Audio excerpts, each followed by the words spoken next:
On est dans le nord de la France avec une réputation de bienveillance, d'accueil, de gentillesse. J'entends une portière s'ouvrir. Quelques secondes après, j'entends quelqu'un courir derrière moi. Il m'attrape par derrière, il a des gants, il est masqué, il ordonne. Il leur attache les mains avec une cordelette. Il les menace assez régulièrement avec un couteau. Il y a des fellations qui sont aussi des viols. Je suis dévastée, je dis c'est pas possible, comment ça se fait? Il y a un véritable émoi qui s'installe au sein de la population, évidemment. Les jeunes filles ont peur d'aller à l'école le matin. On ne vit pas, hein. Quand on sait qu'il y a quelqu'un comme ça dehors, on ne vit plus. On se rend compte en fait que ces agressions suivent le cheminement du cours d'eau de la Sambre. On pense que c'est probablement quelqu'un du coin. C'est quelqu'un qui n'a pas de casier judiciaire. Ce portrait robot ressemble à tant de Français. C'est comme chercher une aiguille dans une botte de foin. 2 ans plus tôt, le maire d'Erqueline avait fait installer des caméras à proximité de la gare. Le collègue constate qu'un véhicule est arrivé peu avant l'agression. C'est un homme de 56 ans, marié. Il était surnommé le violeur de la Sambre. Le hasard puis la police scientifique ont permis d'identifier cet homme comme étant l'auteur très probable de dizaines de viols et d'agressions sexuelles. On découvre qu'il a brisé la vie de beaucoup de victimes. C'est une grande cicatrice qui se réouvre. On réveille une espèce de diable, on réouvre une boîte qu'on pensait fermée à double tour.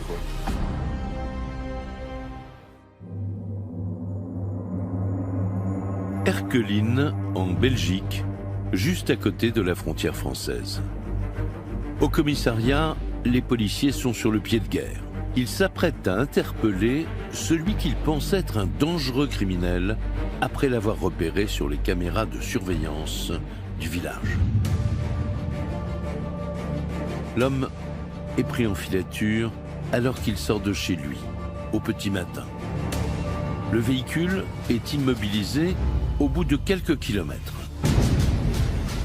Son conducteur est arrêté. Il n'oppose aucune résistance. Si les enquêteurs ont vu juste, cette arrestation mettrait fin à l'une des plus grandes affaires de violeurs en série que la France ait jamais connue.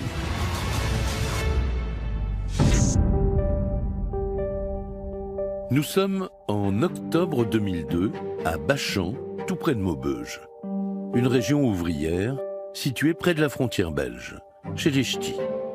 On est dans le nord de la France avec une réputation de bienveillance, d'accueil, de gentillesse. C'est une agglomération de type industriel, le long de la vallée de la Sambre, où il y a un grand passé d'activités de céramique, de sidérurgie, de métallurgie. C'est ici que vit Blandine, âgée de 13 ans. C'est une toute jeune adolescente en quête d'identité. Je suis en pleine période de crise adolescente où je cherche un peu à être rebelle et en même temps à la fois gentille. Elle aime bien Britney Spears. Et puis elle danse comme elle veut s'habiller comme elle. On ne pouvait pas nettoyer sa chambre, puisque c'était submergé par Britney Spears. Comme beaucoup d'enfants de la région, Blandine effectue chaque matin un long chemin pour se rendre à l'école. Blandine, en fait, tous les jours, prend le bus avec sa meilleure amie. Elle le prend à la mairie de Bachan et il va directement au collège Pablo Picasso à Aulnois. Mais en octobre 2002, une dispute avec son ami fait basculer le destin de Blandine. Les deux jeunes filles ne veulent plus se parler. Blandine décide alors de se rendre seule au lycée. Pour en quelque sorte lui poser un lapin, j'ai pris la décision en fait d'y aller à pied. Et pour éviter qu'elle me voie depuis le bus, j'ai pris donc ce petit chemin de campagne. C'est un petit chemin qui rejoint Bachan à Aulnois sans passer par la grande route. La lycéenne connaît bien les chemins comme celui-ci qui relient les villages entre eux. Alors, quand elle aperçoit une voiture un peu plus loin devant elle, elle ne se méfie pas. Et pourtant, sa vie va basculer. J'entends une portière s'ouvrir. Quelques secondes après, j'entends quelqu'un courir derrière moi et quand je me retourne, j'ai pas le temps de voir la personne puisqu'elle m'a déjà mis dans le fossé. Il m'a maintenue avec sa main droite sur le sol et avec l'autre main, il s'est masturbé tout simplement sur moi. Elle sait pas ce qui lui arrive, c'est inattendu. Elle va croire que sur l'instant, c'est fini. Il a essayé d'enlever mon pantalon, mais j'ai toujours été ronde, donc les pantalons ont toujours été très serrés. Donc en fin de compte, ça m'a aidée puisque ça ne lui a pas permis d'enlever mon pantalon. Au fond de moi, j'ai le sentiment qu'après ça, il va me tuer et m'enfermer dans le coffre. C'était pour moi ce qui allait se produire. Et le dernier mot que j'ai sorti, ça a été maman. Tétanisée, elle va faire la morte pour faire fuir un peu son agresseur. C'est comme ça qu'elle va s'en sortir. Et la ruse fonctionne. L'homme cesse immédiatement de s'acharner. Il prend la fuite. Blandine n'a pas pu distinguer le visage de son agresseur, caché par un bonnet. Par contre, elle se souvient d'un détail. Quand je me suis retournée et que j'ai entendu les pas courir derrière moi, étrangement, c'est son pull qui m'est resté en moi. C'est un pull gris avec une ligne blanche. Blandine est en état de choc. Elle ne se rend pas à la police, mais poursuit son chemin vers l'école. Son pantalon est abîmé, ses jambes tremblotantes. Dans la cour du collège, son comportement frappe tout de suite ses camarades. Mes amis sont venus vers moi pour me demander qu'est-ce qui se passe, en me disant « Mais Blandine, qu'est-ce que tu as? T'as une drôle de tête ?» Et mon pantalon en plus était sale. Aussitôt, Blandine est emmenée au poste d'infirmerie. L'infirmière me pose des questions, qu'est-ce qui m'est arrivé? Et de là, elle me fait attendre tout simplement, puisqu'elle a contacté la police du coin pour venir me chercher. L'école contacte également Fabienne, la maman de Blandine qui est à son travail. Je suis dévastée, je dis c'est pas possible, comment ça se fait? Je comprends pas, elle doit le prendre le bus, parce que moi je n'étais pas au courant. Fabienne rejoint immédiatement sa fille à l'hôpital de Maubeuge. Blandine lui raconte avoir été violée, mais le médecin est perplexe. On me dit qu'elle n'a pas été violée parce qu'elle n'a pas eu pénétration. Mais moi, c'est la même chose. Violée ou pas pénétrée, c'est la même chose.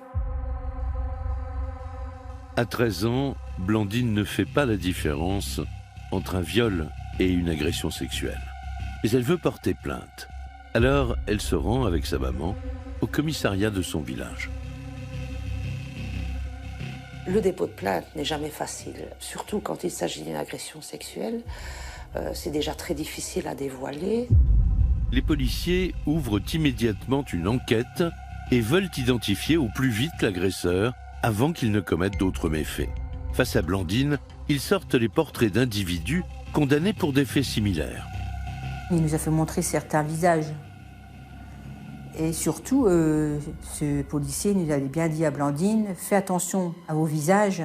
Si tu dis que c'est celui-là, il peut avoir la prison à vie. Blandine a peur. Alors tout ça, on dit rien. On dit rien. Blandine n'a pas pu voir distinctement le visage de son agresseur. Et comme elle a peur de se tromper, elle écarte tous les portraits qui lui sont présentés. De plus, la collégienne a des difficultés à raconter son histoire. Les enquêteurs commencent à douter. Le commissaire dit que c'est pas vrai, tout le monde t'a dit tu fais une bêtise, c'était pas vrai. Le fait que les gens ne croient pas en ses propos ou aient des doutes, elle derrière elle va se dire c'est peut-être moi qui ai fait quelque chose de mal. Pour moi, j'ai été violée 2 fois. Une par l'agresseur et une par la police. Même si c'est pas une agression physique, au fond de moi, ils ont violé ma confiance et mon estime de moi-même.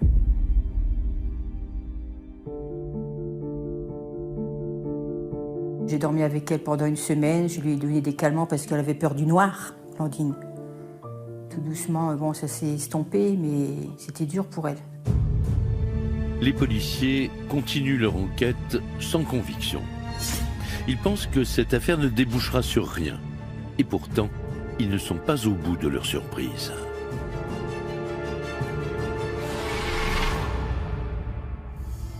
À 10 km de Bachan, une autre affaire de tentative de viol secoue la ville de Louvroil, au sud de Maubeuge. En septembre 2002, un mois avant l'agression de Blandine, une télévision régionale recueille le témoignage d'une employée municipale de Louvroil. Elle s'appelle Françoise. Elle a été attaquée en arrivant sur son lieu de travail. Il m'a poussé là par terre.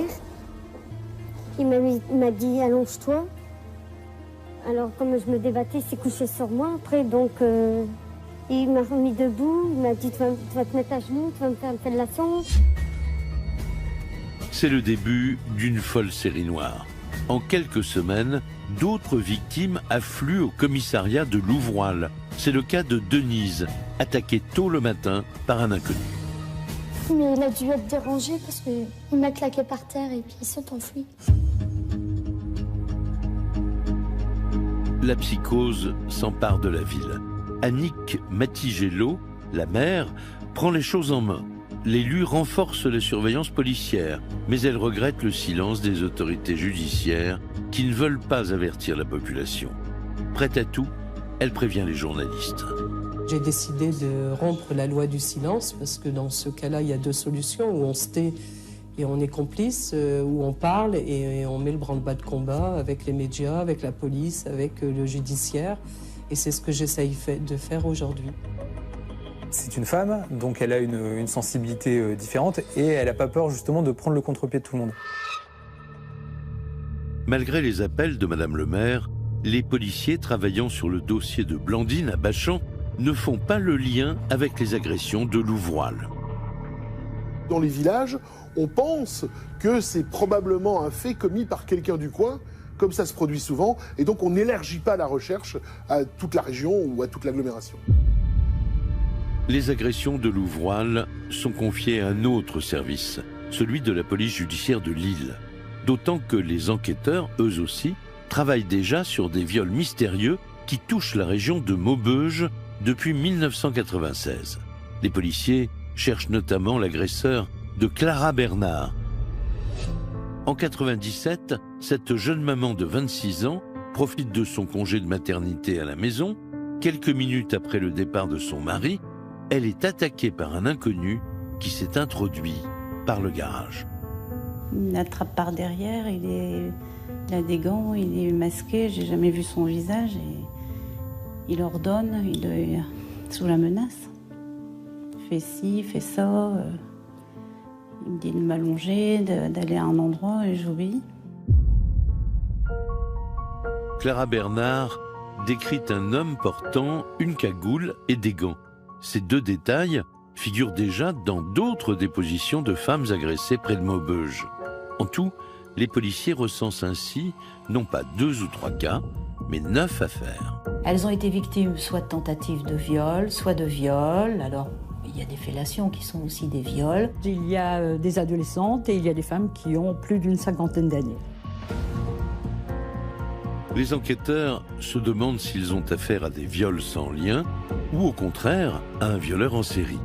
Dans chaque dossier, ils constatent que le visage du criminel est toujours masqué, mais cela reste un indice bien maigre. On voit peu de violeurs attaqués de face, à visage découvert. C'est pas suffisant pour penser que c'est un seul homme. L'enquête piétine quand enfin, en 1997, une nouvelle agression relance les investigations. Une jeune femme raconte aux policiers avoir réussi à retirer la cagoule d'un homme qui tentait de la violer. Aussitôt, un portrait robot est dressé, les policiers reprennent espoir. Ils ont enfin un visage. Le portrait robot représente une personne d'âge moyen. Ce portrait robot ressemble à tant de Français, avec le front plutôt dégarni, avec un visage plutôt rond, pas de barbe, pas de moustache. Méthodiquement, les enquêteurs comparent le portrait robot avec tous les individus impliqués dans des affaires d'agression sexuelle. Mais aucun profil ne correspond. la justice française prend aussi une décision lourde de conséquences. Elle s'oppose à la diffusion du portrait robot dans les médias. Il y a la volonté de ne pas forcément créer une psychose sur le secteur. Alors, cherchant de nouveaux indices, les enquêteurs passent à la loupe le mode opératoire des viols. Et ce qui les surprend, c'est l'horaire tout à fait inhabituel des agressions. C'est souvent entre 7 et 8 heures du matin ou 6 et 8 heures du matin que ça se passe. Et plus particulièrement à une période de l'année où l'obscurité dure plus longtemps, c'est-à-dire en hiver. Même s'ils n'en ont pas encore la preuve, l'horaire matinal systématique renforce la conviction des policiers qu'un seul et même homme est l'auteur de toutes les agressions sexuelles. D'après leur recoupement, l'inconnu s'introduirait dans des maisons lorsque la victime est seule ou choisirait des chemins isolés. La plupart du temps, les viols sont commis un peu à l'écart, en tout cas des grands axes. On voit que c'est une récurrence chez lui. Il repère ses victimes près des abribus et il se rend aussi dans des secteurs un peu plus isolés. Les policiers parviennent aussi à définir la technique d'attaque du prédateur. Il arrive par derrière, toujours camouflé par une écharpe, un cache-nez et un bonnet, et une cordelette. Il entraîne très régulièrement ses victimes dans la configuration des lieux s'y prête vers les abords de voies ferrées.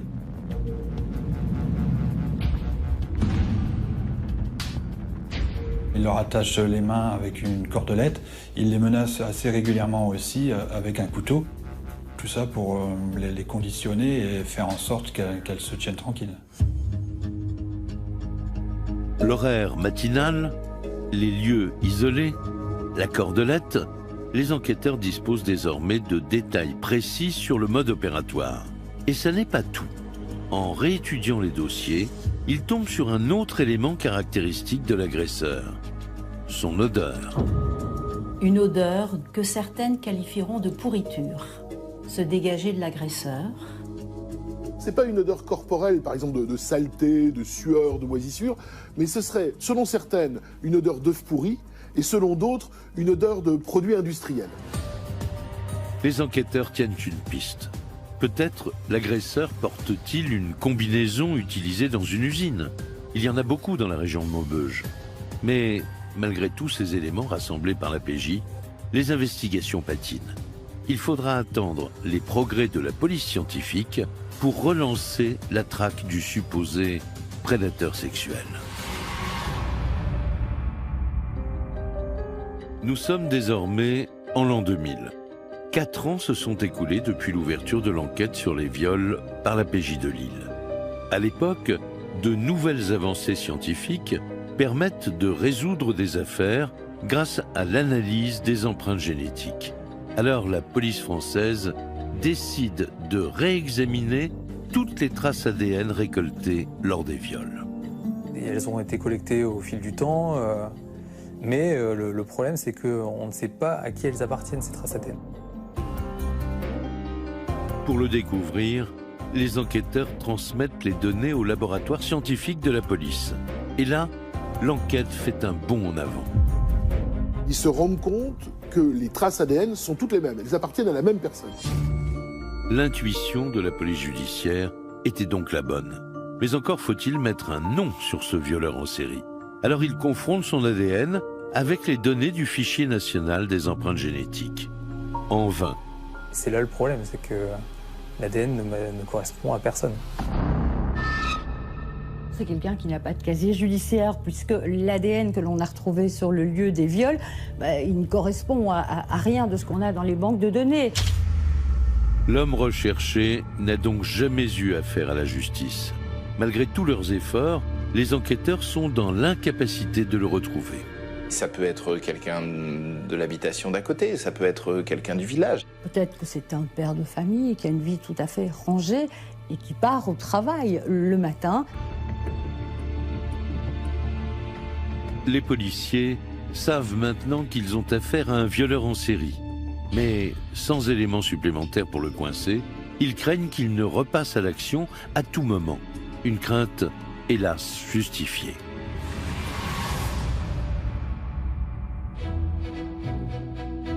Nous sommes à la fin de l'année 2003, près de Bachan, là où Blandine a été agressée un an plus tôt.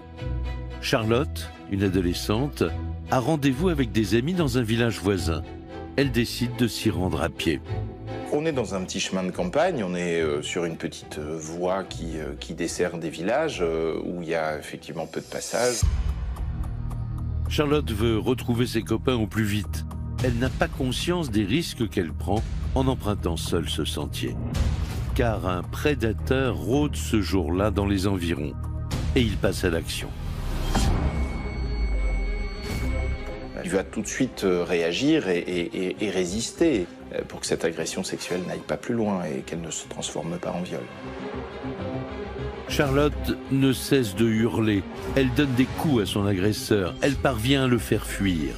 Immédiatement, elle dépose plainte au commissariat.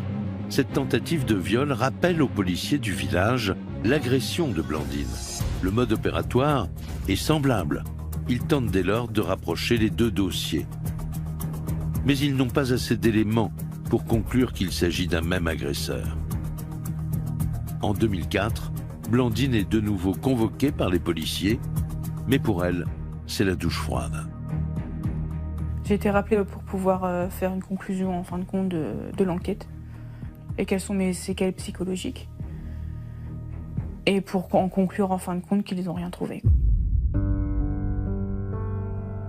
Blandine et sa maman sont déçues. Cette dernière a le sentiment que les policiers doutent toujours du récit de sa fille. Les policiers devraient toujours croire. Qu'est-ce qu'une jeune fille dit, une jeune femme qui est blessée aussi, n'importe qui se plaint, c'est qu'il y a quelque chose. On ne dit pas ça comme ça. Non, c'est pas possible. Ce ne sont pas des commissariats avec des services hautement spécialisés. Il n'y a pas de brigade des mœurs. On est véritablement à la campagne, on est dans des coins reculés. Durant 2 ans, des jeunes filles habitant les environs de Maubeuge se font agresser. Malgré les plaintes des unes et des autres, aucun recoupement entre les affaires n'est fait. À la PJ de Lille, par contre, les policiers établissent des connexions. En 2004, ils relient entre elles plus de 15 affaires signalées dans la région. Les recherches se poursuivent discrètement. Les enquêteurs ne veulent pas que le violeur se sente traqué. On n'en parle pas trop. Les autorités, pour éviter de faire peur aux gens, sont plutôt réservées sur le sujet. On ne peut pas dire qu'il y ait une psychose. En tout cas, c'est pas le ressenti qu'on en a. Toutes ces années, j'ai jamais entendu parler d'agression sur jeune fille, rien. Ce que la maman de Blandine ignore, c'est que les policiers de la PJ ont découvert de nouveaux indices. En analysant sur une carte les lieux des agressions, un élément leur saute aux yeux. Le prédateur frappe systématiquement le long d'un cours d'eau. Les policiers français décident de baptiser cet inconnu le violeur de la Sambre. On se rend compte en fait que ces agressions suivent un cheminement. Et c'est le cheminement du cours d'eau de la Sambre qui traverse la Sambre-Avesnois. Et donc ça fait comme une sorte d'unité géographique, d'autant que les faits se produisent souvent sur des petites routes qui ne sont pas très éloignées de la Sambre. Or, cette rivière est frontalière. Elle se poursuit en Belgique. Le dossier prend alors une dimension internationale.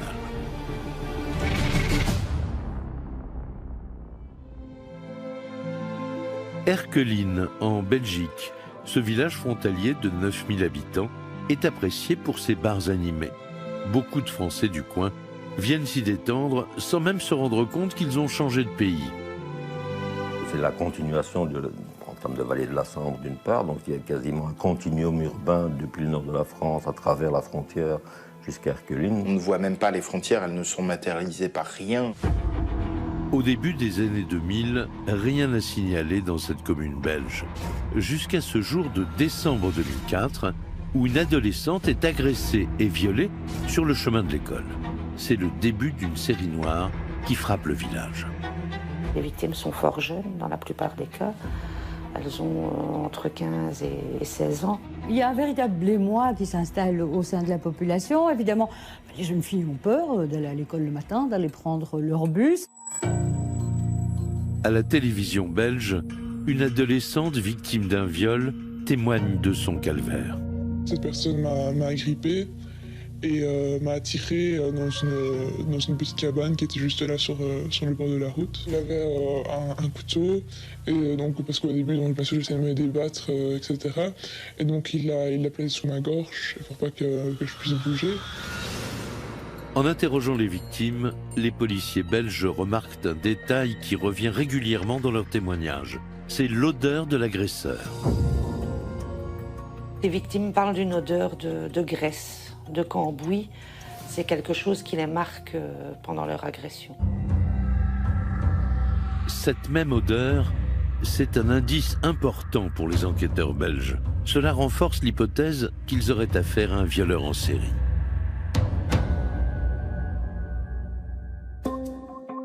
Alors, ils recourent à une technique jusque-là réservée aux grandes affaires criminelles. L'audition de témoins sous hypnose. La police belge a décidé de recourir à l'hypnose car il semblerait que les gens sous hypnose se souviennent mieux des faits. Une première victime est convoquée au commissariat. Et cela marche. Grâce à son témoignage sous hypnose, les policiers dressent un portrait robot très détaillé de son agresseur. Ce violeur, d'après les victimes, aurait un âge d'environ 35-40 ans, de corpulence normale, mais avec un petit ventre, d'après ce qu'elle décrit. Méthodiquement, les policiers belges montrent le portrait robot à tous les habitants du village d'Erqueline. Ils le diffusent aussi dans les médias locaux. Mais ils n'obtiennent aucun résultat. Leur déception est grande. Ils se demandent bien comment ils vont réussir à résoudre cette série de viols. C'est alors qu'en 2006, un peu par hasard, l'enquête connaît un rebondissement capital. Automne 2006, les policiers belges se rendent en France, à Lille, pour participer à une réunion de coopération entre les deux pays. Et ce jour-là, les Belges font part des viols à répétition qui touchent Erqueline. Les Français vont se rendre compte que les Belges, eux aussi, sont à la recherche d'un prédateur sexuel. Les enquêteurs des deux pays sont troublés. N'auraient-ils pas affaire aux mêmes violeurs? Alors ils comparent leurs indices respectifs. Les enquêteurs font le lien entre différentes affaires, tout simplement par le mode opératoire déjà. Le type d'agression des deux côtés de la frontière, c'est la même chose. Les policiers des deux pays disposent chacun d'un portrait robot. Ils vont donc les comparer. Mais très vite, ils constatent que les deux visages ne se ressemblent pas. Et à ce moment-là, les policiers belges vont avoir des doutes. Ils vont se dire, alors, c'est probablement pas le même homme, on est sur une fausse piste. Malgré tout, pour en avoir le cœur net, les policiers belges convoquent les victimes d'Erqueline afin de leur montrer le portrait robot français.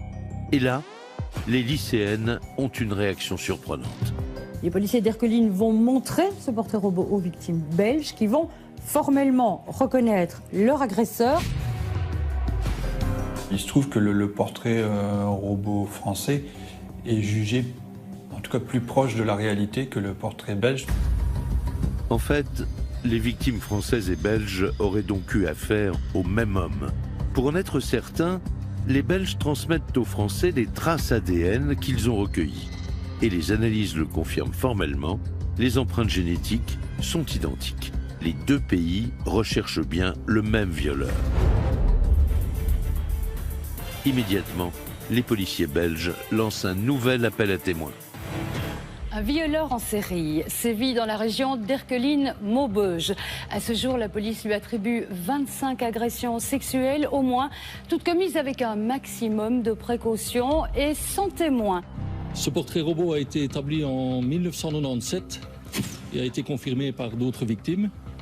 Il faut savoir qu'à l'époque, l'auteur des faits était décrit comme ayant une trentaine d'années. Les enquêteurs belges fondent tous leurs espoirs sur cette large médiatisation pour démasquer le violeur.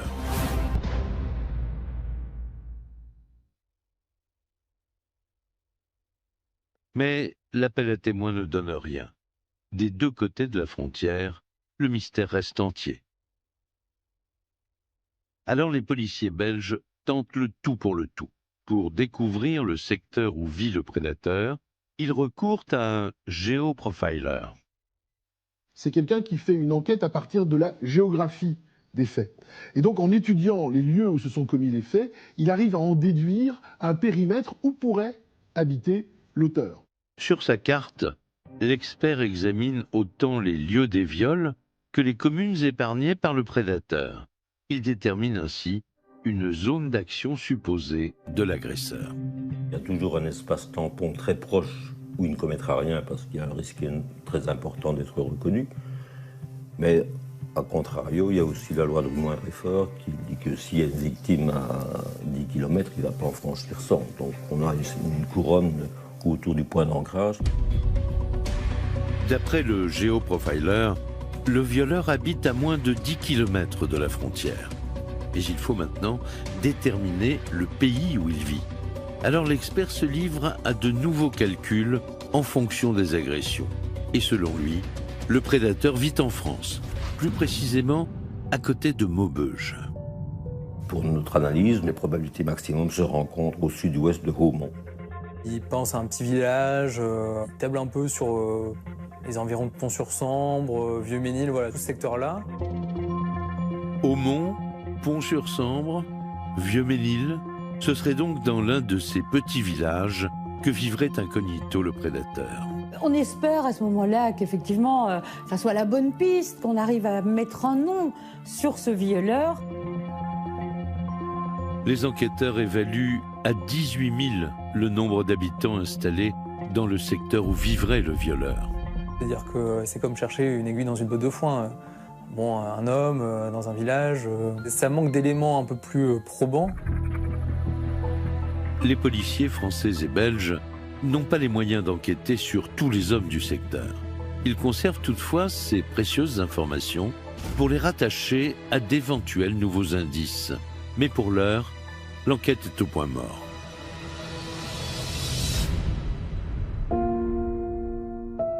Les victimes vivent très mal que leur agresseur soit toujours en liberté. À Bachan, Blandine est angoissée dès qu'elle sort dans la rue. Bah, peut-être qu'elle le croise tous les matins. Ça, c'est sûr qu'elle me l'a déjà dit, ça. C'est vrai. On se méfie de tout le monde. Quand j'entends quelqu'un courir derrière moi, au fond de moi, il y a quelque chose qui vibre. Et d'ailleurs, je me mets souvent en colère après la personne qui court derrière moi. Clara, agressée à son domicile en 1997, conserve aussi de terribles séquelles. Elle ne se sent jamais en sécurité dans sa maison.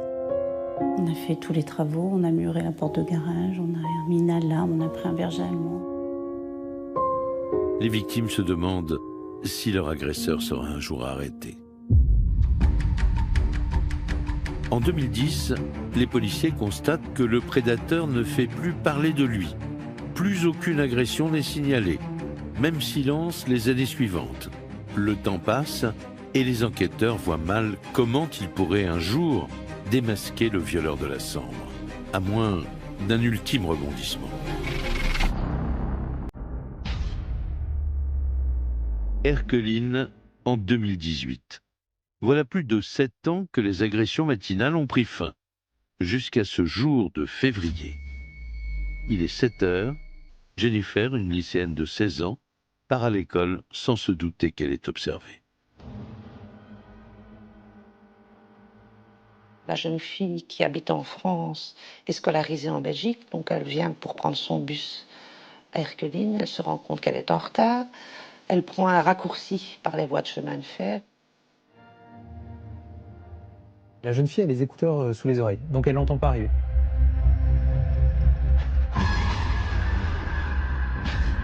Il parvient à l'entraîner dans un secteur un peu plus éloigné des axes où il y a du passage. Il va faire en sorte de la maintenir, de la menacer. Il n'a pas vraiment le temps, je vais dire, de s'attarder sur sa proie, puisqu'elle se débat tellement, elle crie tellement qu'il est obligé de la lâcher. Jennifer déploie une force surhumaine. Elle parvient à mettre en fuite son agresseur. Il a probablement eu peur que quelqu'un ne l'entende. Il a peur d'être repéré parce que la gare est toute proche. La lycéenne se précipite au commissariat de police. Sa plainte est prise très au sérieux, car Jennifer a pu distinguer le visage de son agresseur. Et elle décrit un homme chauve, bedonnant, qui s'exprime avec un accent du nord de la France. Elle explique correctement le modus operandi aux enquêteurs, ce qui nous fait directement penser au retour du violeur de la Sambre.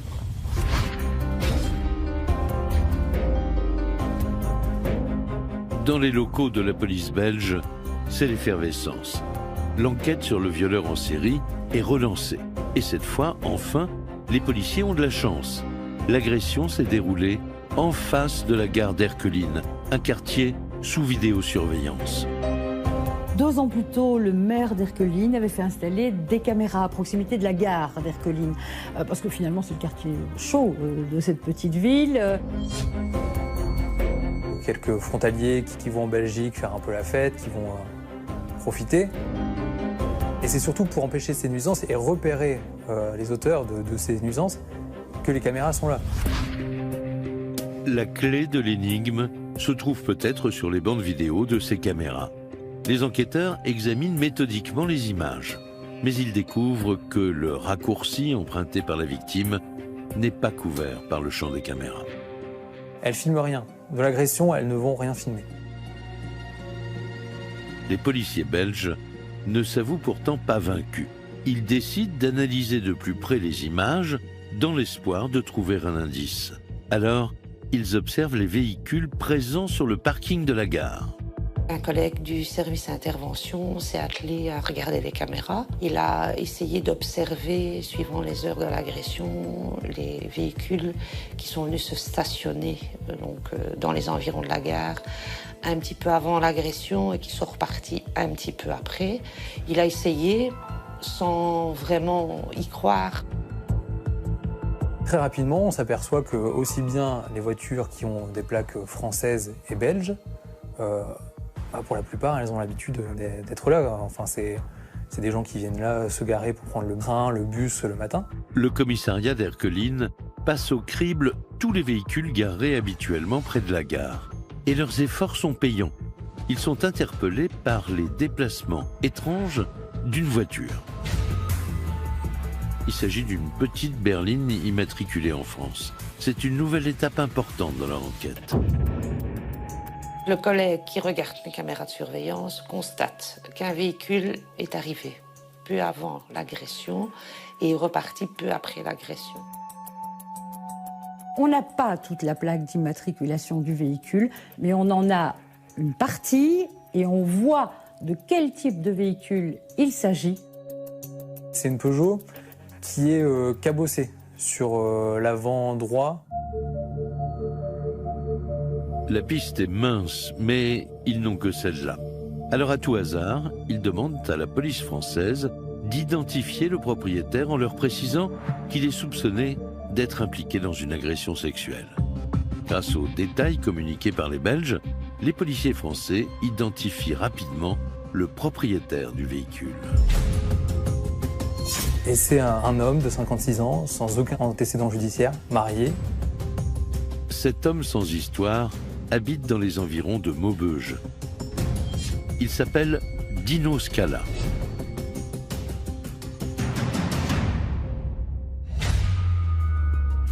Les enquêteurs choisissent de ne pas l'interpeller directement. Ils veulent en savoir plus sur cet homme et sur ses occupations. Et un premier élément les interpelle.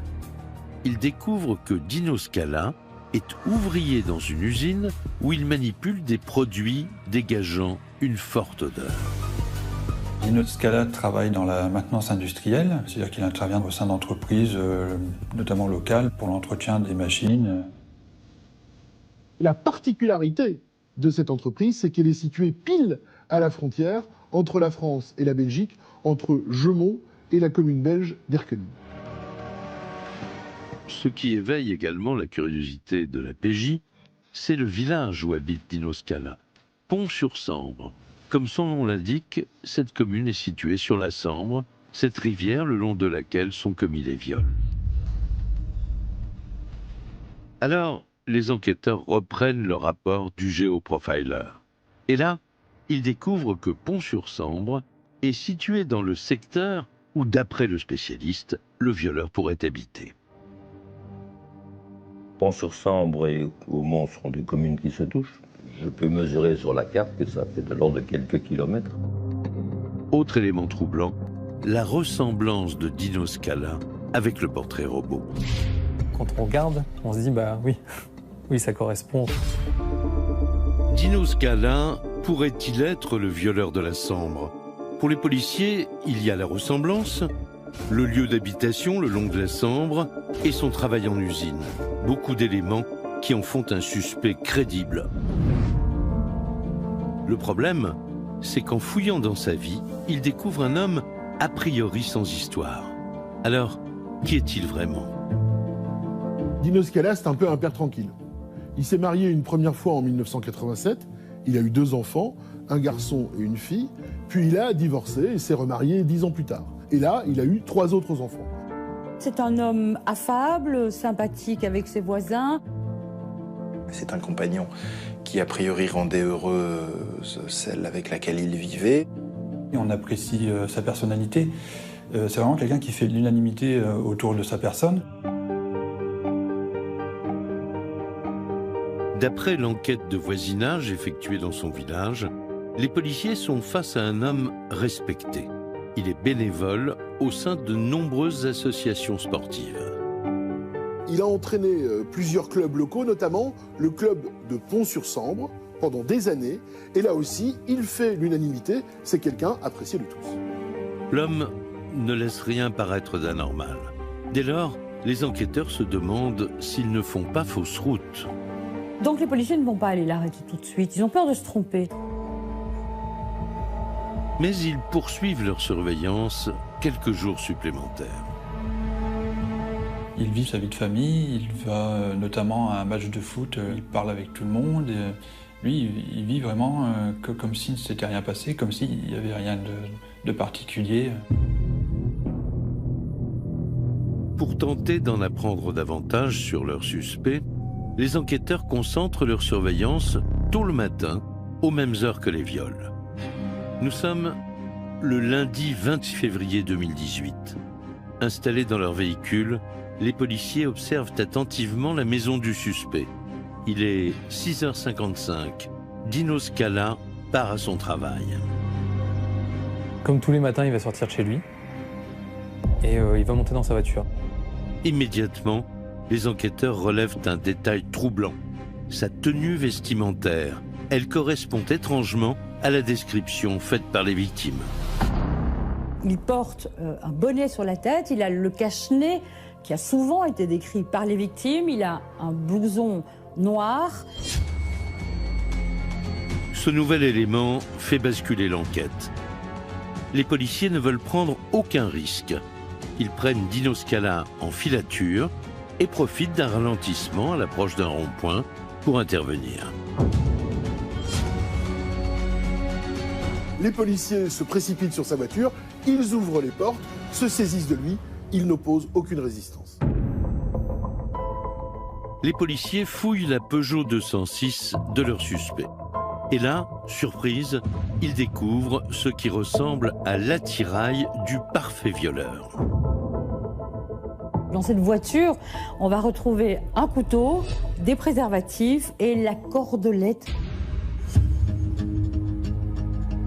Les enquêteurs tiennent-ils enfin le fameux violeur de la Sambre, celui qu'ils traquent depuis des années? Pour eux, il y a suffisamment d'éléments pour le mettre en garde à vue. L'audition commence, l'atmosphère est tendue. Il est fermé, il dit aux policiers qu'il ne dira rien. Dino Scala essaye de faire croire qu'il n'est lié en rien dans toute cette affaire. Il n'est pas spontanément coopérant. Alors, les policiers déposent sur la table les indices retrouvés dans son véhicule. Quand les policiers lui montrent le couteau et la cordelette trouvés dans sa voiture, il ne donne pas d'explication, ce n'est pas lui, point final. Face à son silence, les enquêteurs changent de tactique. Ils lui prélèvent un échantillon d'ADN pour le comparer à celui retrouvé sur les différentes scènes d'agression. Mais là, il va changer complètement d'attitude. Quand on va lui parler d'ADN, il va comprendre qu'il sera de toute façon confondu. Après un moment d'hésitation, Dino Scala prend la parole. Et il passe aux aveux. Les policiers n'y croyaient plus. Oui, il s'est rendu quelques jours plus tôt à Erqueline, dans le but de commettre un viol. Et il raconte qu'il n'en était pas à son coup d'essai. Il va reconnaître déjà un certain nombre de faits qu'on lui présente et aussi parler d'autres faits qu'il sait avoir commis. Ses premiers aveux, ça va être de dire, voilà, il chiffre à 19 le nombre de victimes. Dino Scala avoue être l'auteur de 19 faits de viol et agressions sexuelles. Les policiers n'en reviennent pas. Ils ont face à eux celui qu'ils surnommaient le violeur de la Sambre. Et l'homme a d'autres révélations à faire. Il leur explique que les agressions sexuelles ont démarré bien avant 1996, l'année du début de leur enquête. Il avoue aux enquêteurs qu'il a commis ses premiers faits en 1988. C'est du jamais vu. C'est un homme qui, je le crois, avait besoin à un moment ou un autre de vider son sac et que de lui-même, bien évidemment, il ne l'aurait jamais fait. Donc je pense qu'il doit être libéré d'une certaine façon. Dino Scala est mis en examen pour les 19 faits de viol et faits sexuels avoués. Dans les heures qui suivent, les résultats ADN confirment ses aveux dans un certain nombre d'affaires. L'information fait l'effet d'une bombe dans les médias français et belges. Il était surnommé le violeur de la Sambre, recherché depuis 1996. Le hasard puis la police scientifique ont permis d'identifier cet homme comme étant l'auteur très probable de dizaines de viols et d'agressions sexuelles. À Pont-sur-Sambre, tout le village est sous le choc. Les habitants peinent à imaginer que leur voisin au grand cœur serait un dangereux prédateur. Pour moi, c'était quelqu'un de très bien. C'est pas quelqu'un que je me serais méfié, que je me serais... Non, j'ai jamais eu de souci avec cette personne. On se demande, voilà, est-ce qu'on a loupé parce que... mais après, on a beau se remémorer les moments qu'on a passés avec lui, voilà, il n'y a rien qui aurait pu laisser paraître à des actes de ce genre-là. Et pourtant, derrière un profil totalement ordinaire, Dino Scala se révélerait être l'un des plus redoutables violeurs en série que la France et la Belgique aient jamais connu. Ils ne le savent pas encore, mais les enquêteurs ne sont qu'au début d'une longue série de révélations.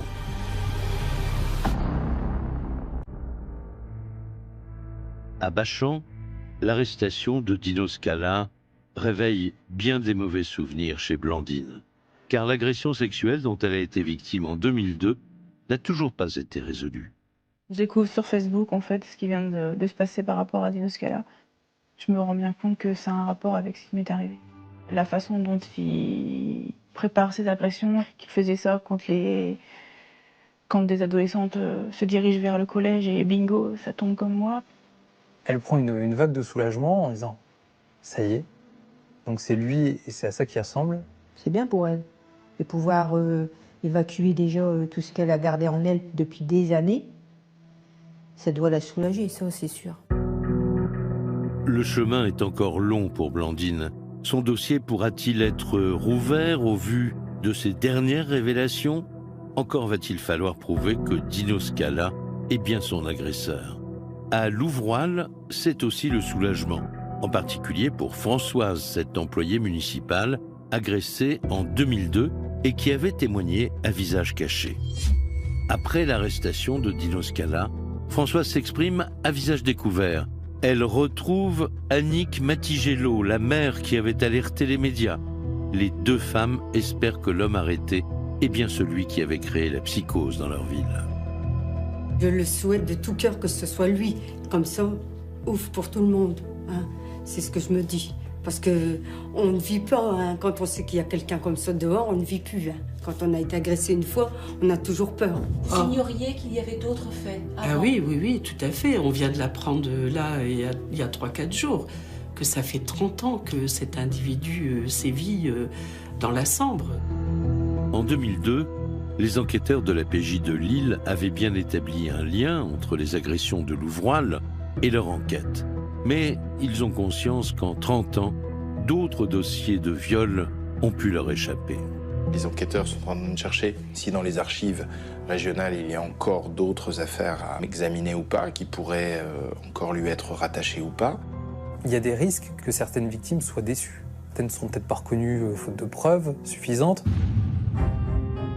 Après la révélation de l'affaire, la cellule d'enquête est submergée d'appels téléphoniques et de courriers. Pas mal de femmes qui, dans les heures et les jours qui suivent l'interpellation de Dino Scala, elles reconnaissent la façon dont elles ont été agressées. Elles reconnaissent dans son visage des traits de l'agresseur qu'elles ont un peu aperçus. Et tout ça fait qu'un certain nombre de témoignages arrivent rapidement. Un mois après l'arrestation de Dino Scala, les victimes se rencontrent au palais de justice d'Avesnes-sur-Helpe, près de Maubeuge. Clara, agressée sexuellement en 1997, devient leur porte-parole. Oui, on veut qu'il soit puni, et surtout quand on découvre qu'il a brisé la vie de beaucoup de victimes et puis des familles, les maris, les enfants. Marquées à vie, toutes ces femmes doivent se replonger dans des souvenirs qu'elles auraient voulu effacer. C'est une grande cicatrice qui se réouvre. Ça va être de nouveau parler de son agression. Quand le téléphone sonne et que les fonctionnaires de police, aussi humains puissent-ils être, les appellent, eh bien on réveille une espèce de diable, on réouvre une boîte qu'on pensait fermée à double tour. En Belgique, il y en a une ou deux qui sont d'ailleurs toujours suivies psychologiquement. Reste pour les enquêteurs une question clé, le mobile. Qu'est-ce qui aurait pu pousser un père de famille si tranquille à se transformer en un redoutable prédateur sexuel? Il parlera de pulsions sexuelles. Alors, est-ce que ce sont des pulsions quand on fait plusieurs kilomètres pour aller agresser une femme? Bon, on peut se poser la question. Pour le reste, bon, il n'y a pas d'explication. Pour lui, ce sont des femmes sans visage. Il les agresse chaque fois par l'arrière et des femmes dont il ne se préoccupe absolument pas. Les psychiatres ne sont pas convaincus de l'argument des pulsions. Ils apportent une autre explication. Les psychiatres viennent nous dire que c'est véritablement, en plus, un homme qui n'a pas véritablement de plaisir sexuel, mais plutôt un homme qui est excité par la situation, par la scène, par l'ambiance, par ce qui se crée. Je ne pense même pas que cet homme ait pris beaucoup de plaisir dans ses actes. Pour sa famille, Dino Scala est innocent et incapable de commettre de tels actes. D'ailleurs, ses proches rappellent que son ADN ne figure pas dans tous les dossiers et que ses aveux ne portent pas sur des affaires précises. Cet homme a été très certainement, et il le sera encore, un papa merveilleux, un époux aimant. Tout cela, c'est pas nous qui allons lui retirer. Les policiers disposent désormais d'un portrait bien plus précis du violeur présumé. Mais alors qu'ils pensaient boucler un dossier de 19 viols, ils sont bien loin du compte. 4 mois après son arrestation, Dino Scala soulage encore sa conscience. Il fait de nouvelles révélations. Le nombre augmente encore, puisqu'il va en avouer 25 de plus, et on arrive donc à 44 agressions sexuelles et viols. Je suis effarée par le nombre de victimes. J'ai beaucoup de respect pour la souffrance de ces femmes. Le procès de Dino Scala constituera une épreuve difficile pour les victimes. Mais comme Blandine, elles sont nombreuses à vouloir assister aux audiences. Étant donné que j'ai traversé ça toute seule, j'ai le sentiment qu'il faut que je continue pour me prouver à moi-même que j'ai la capacité de pouvoir gravir des montagnes. Elles attendent du procès la reconnaissance de la culpabilité, en espérant que peut-être cette étape leur apportera un bien-être qu'elles n'ont pas actuellement. Les avocats de la défense n'ont pas souhaité répondre à nos questions. Ils précisent que leur client est dans une démarche de pleine coopération avec la justice. Les avocats de Dino Scala défendent leurs clients comme tous les avocats. Et ils font valoir, bien sûr, la présomption d'innocence, parce que pour l'instant, il n'a pas été jugé. L'enquête n'est pas à l'abri d'un nouveau rebondissement. Les magistrats n'excluent pas de revoir à la hausse le nombre des victimes suite à la découverte de nouveaux éléments.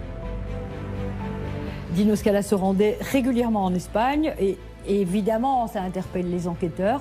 Ils se demandent si des faits similaires n'ont pas été commis en Espagne. Dans les villages qui entourent la Sambre, les habitants espèrent